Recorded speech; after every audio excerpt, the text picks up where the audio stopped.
6 वाजून गेले सर. आता मी इथून निघालो तरी तिथे पोहोचू शकत नाही. अभिनंदन सर, जिंकलात तुम्ही.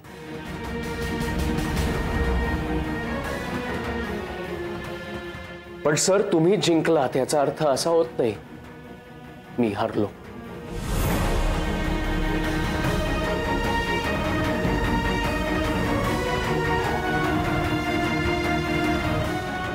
जिंकण्याची एकही संधी मी तुला देणार नाही. पण जिंकण्याची हिंमत तुम्हीच मला देताय सर.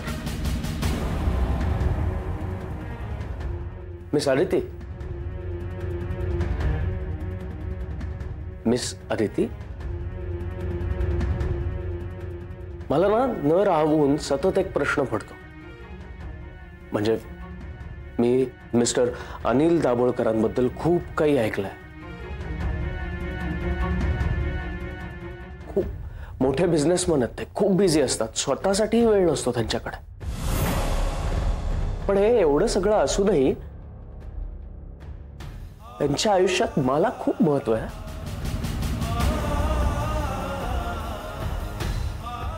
सतत माझा विचार करत असतात ते. मी कसा खचून जाईल, मी काही करून दाखवेन का, माझी स्वप्न पूर्ण होणार नाहीत ना.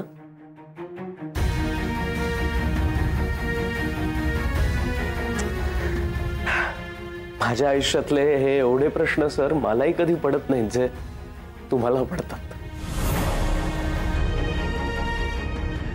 आणि मग यांचा मौल्यवान क्षण वाया जातो, फुकट जातो. त्याची किंमत लाखो करोडोनी रुपये. आज माझ्या मागे वेळ काढत बसलात सर तुम्ही, ते तासभर बसलात. या आधी कधी एवढा वेळ काढलात?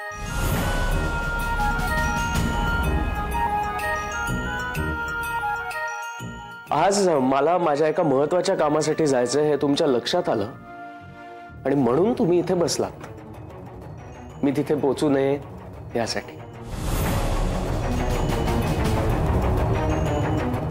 सर, मी तिथे पोहोचू नये म्हणून तुम्ही तुमचं करोडोंचं नुकसान करून घेतलं.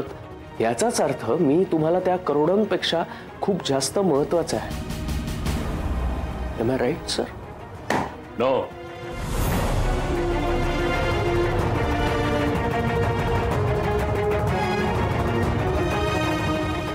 तुझ्यासारख्या माणसासाठी मी वेळ फुकट घालवत नाहीये. मी इथे माझ्या मुलीसाठी वेळ देतोय. कारण आता ती वेळ लवकरच येईल ज्यावेळी तुला तुझी खरी किंमत कळेल. एक्सक्यूज मी सर, मला वाटत नाही ही ती जागा आहे जिथे तुम्ही तुमच्या पर्सनल गोष्टी. अदिती, हा, त्यांच्या मनात जे काही साठलंय ना ते बाहेर येऊ देत सगळं. सर,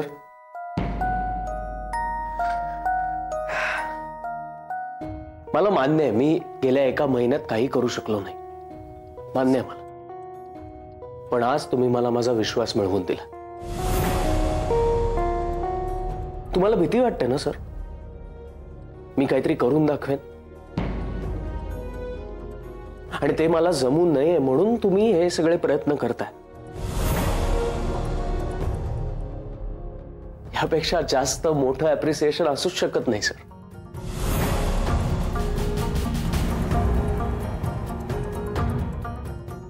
सर, अजून 11 महिने. मला खात्री आहे प्रत्येक वेळी तुम्ही माझ्या मध्ये याल. तुमच्याशी निगडीत कोणीही व्यक्ती मला उभंही राहू देणार नाही, कारण तुमचं नाव खूप मोठं आहे सर, मिस्टर अनिल दाभोळकर.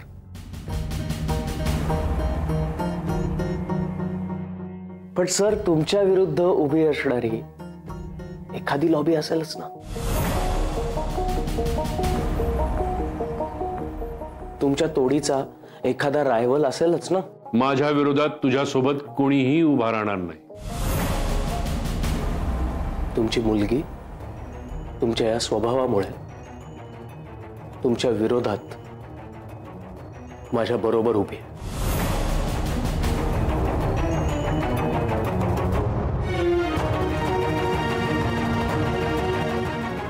जिला मिळवण्यासाठी तुम्ही हे सगळं करताय आणि तुमच्याकडे सगळं असूनही तुम्ही तिला परत मिळवू शकत नाही आहात. माझ्यापासून तिला हिरावू पाहताय कारण तुम्हाला माझ्याकडून पुन्हा पुन्हा हारायचं नाही.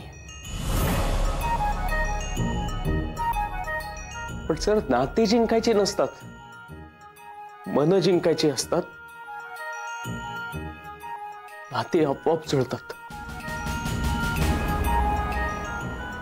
सर, प्रेम ना कोणी विकत घेऊ शकत नाही, कारण प्रेमाच्या बदल्यात प्रेम द्यावं लागतं, पैसे नाही.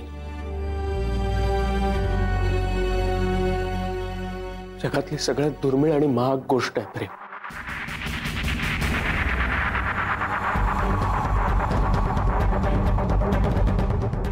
सर, आज मला जायचं असतं ना तर मी कधीच निघून गेलो असतो, मला काही फरक पडला नसता. पण मी थांबलो सर, कारण मला माझ्या प्रोजेक्टसाठी फायनान्सर्स 1000 मिळू शकतील. पण मी तुमच्याकडून हे एकलव्यासारखे जे धडे घेतोय ना, ते मी मिस केले असते ना सर.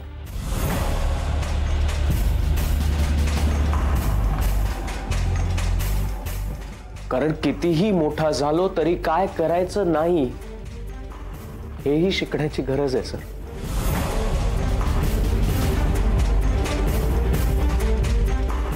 Thank you sir. या सगळ्याचा मला पुढच्या 11 महिन्यात खूप फायदा होईल.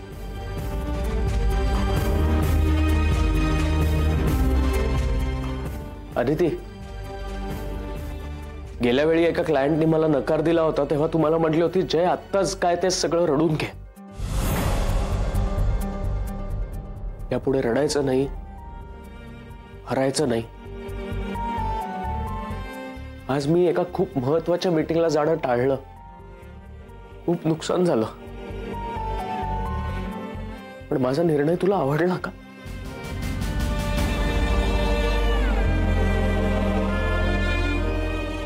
हो. याचं कारण ठाऊक आहे तुला?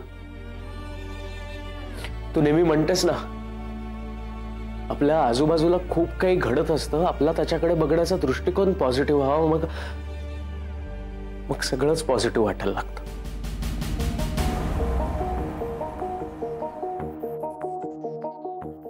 गुड मिस्टर जयराम, तुमची ही पॉझिटिव्हिटी आवडली मला. पण माणसाला स्वतःबद्दल एवढाही ओव्हर कॉन्फिडन्स नको की त्यानंतर त्याला त्याचा पश्चाताप व्हावा.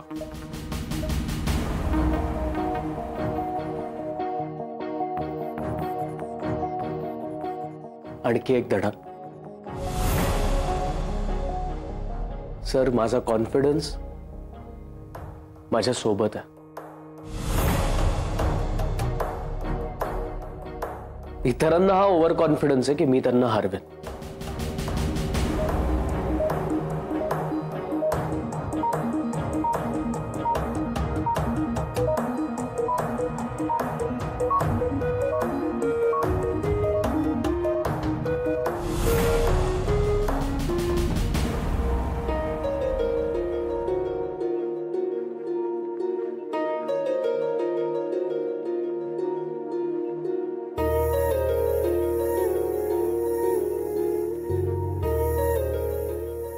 जय, आय एम सॉरी.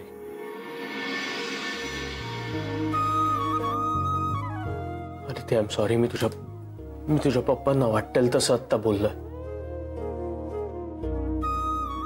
पण ते तू त्यांना नाही, मिस्टर दाभोळकरांना बोललास.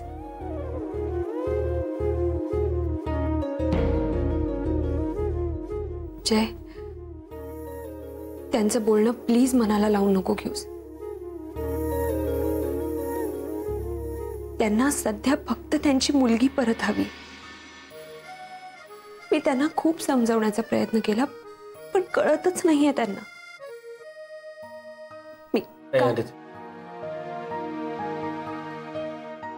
एक वडील म्हणून त्यांना काय वाटतंय हे मी समजूच शकतो, आणि त्याचं वाईट नाही वाटलंय मला. फक्त ह्या सगळ्यामुळे आज सुहासने जो फायनान्सर आणला होता जय, तो गेला. आता काय?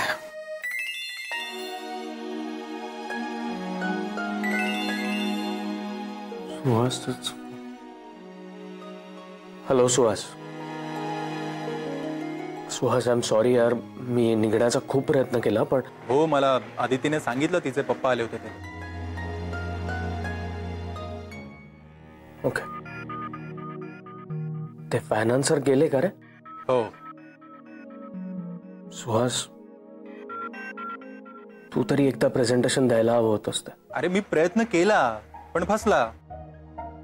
ते म्हणाले हे प्रेझेंटेशन मी आधीच पाहिलंय, पण हे प्रेझेंटेशन कोणी केलंय मला त्यांना भेटायचं. म्हणजे संधी गेली. अरे नाही रे, सुहास, म्हणजे हे प्रोजेक्ट त्यांना खूप आवडलंय. ते आता लवकरच परत येणार आहेत आणि आल्यानंतर भेटू शकतो का असं विचारत होते. नाहीतर आपल्याला दुबईला जायला लागेल. काय? अरे टेन्शन नको घेऊ, तिथे जायचं झालं तर सगळा खर्च ते करणार आहेत. म्हणजे ही संधी गेली नाहीये सुहास.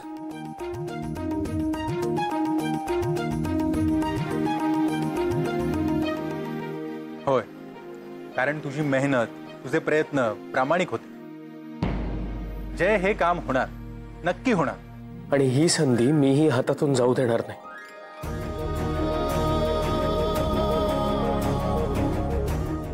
चल बाय, ऑल द बेस्ट.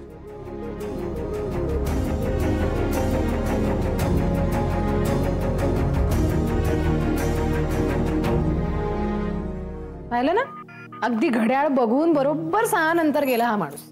मुद्दाम केला त्यांनी, मुद्दाम. नाही नाही, देव या अशा माणसांना शिक्षा का करत नाही कुणास ठाऊक.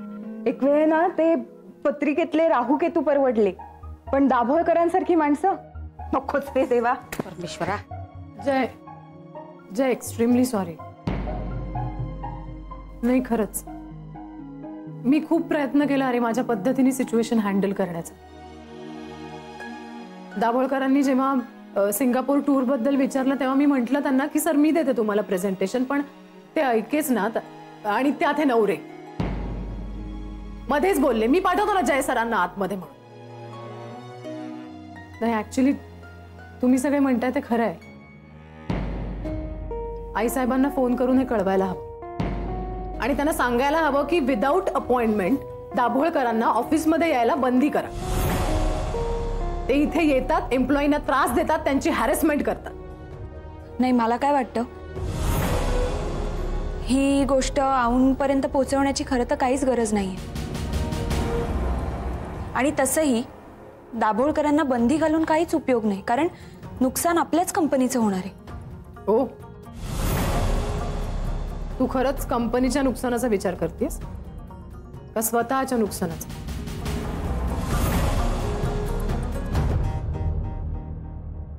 तुला गुड बुक्स मध्ये राहायचं असेल ना त्यांच्या, आणि शिवाय त्यांनी जीव वाचवलाय तुझा. मोठा माणूस आहे तो. तेही दाभोळकर, तूही दाभोळकर. काय आहे, कितीही झालं तरी मुलगी ना तू त्यांची.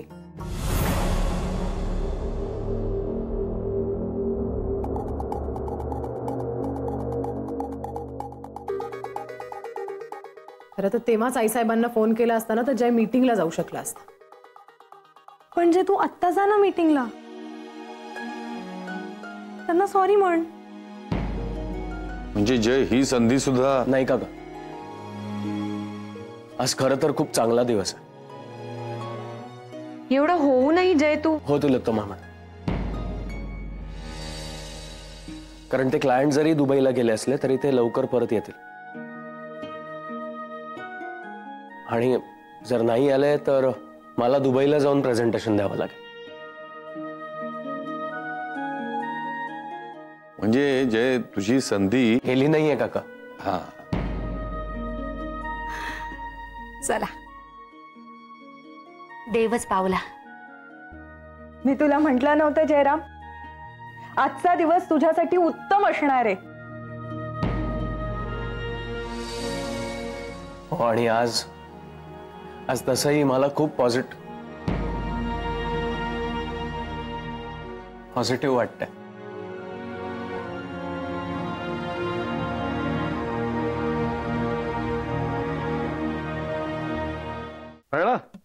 म्हणजे माझाच निर्णय योग्य होता.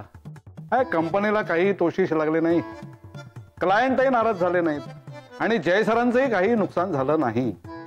हे सगळं असं घडलं कारण तुमचं नशीब चांगलं होतं, नाही तर कधीच आईसाहेबांना फोन करून सगळं त्यांच्या कानावर घातलं असतं. रजनी मॅडम, मला धमकी देऊ नका. तुम्हाला काय रोज नवीन नवीन विषय पाहिजेच असतात. आता ऑफिस संपायला अजून अर्धा तास बाकी आहे, तेव्हा तो वेळ तरी जरा सगळ्यांनी सार्थकी लावा. चला, पर्याय आहे का?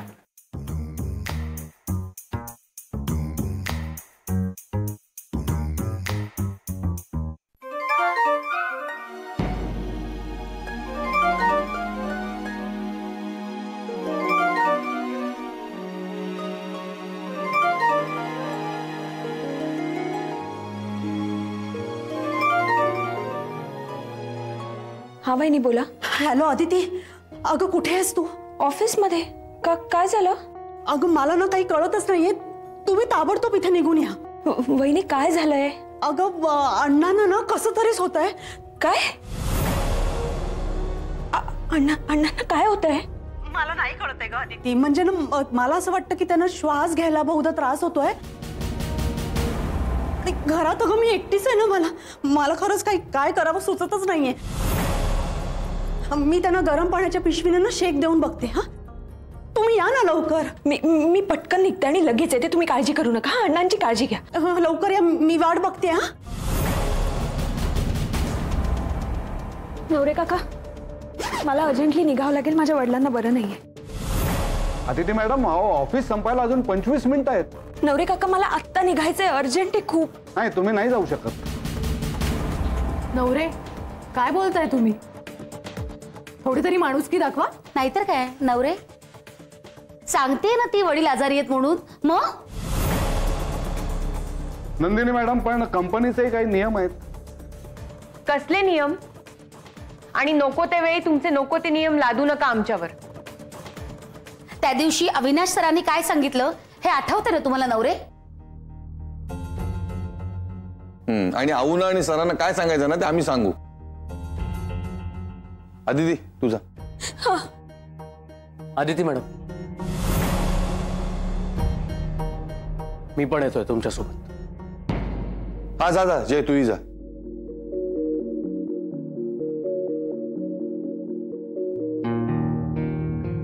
म्हणजे तिला मदत करेल ना तो. हो. नाही जय सर, तुम्ही नाही जाऊ शकत. नवरे काका, मी ऑलरेडी हाफ डे जो घेतलाय ना तो कन्सिडर करा. चला आदित्य मॅडम. Very good.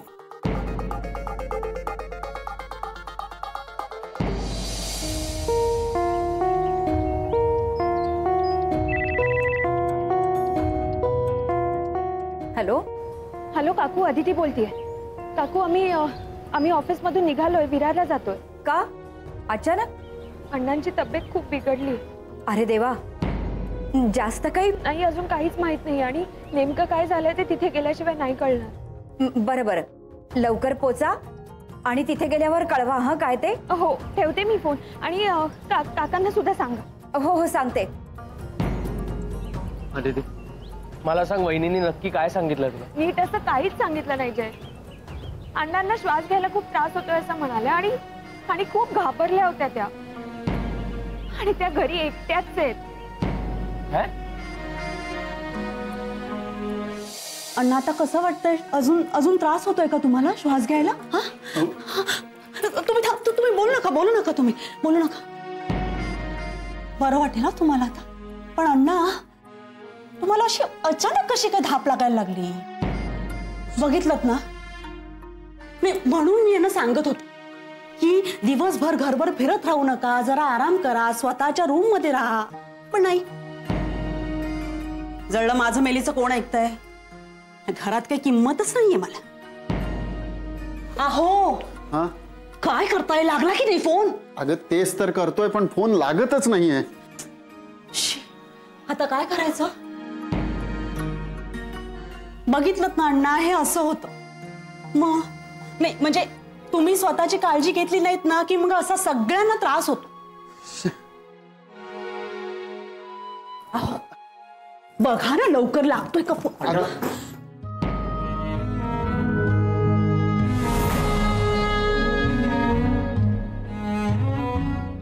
अण्णा, वहिनी काय झालं अण्णांना? अगं मला ना काही कळतच नाहीये ग.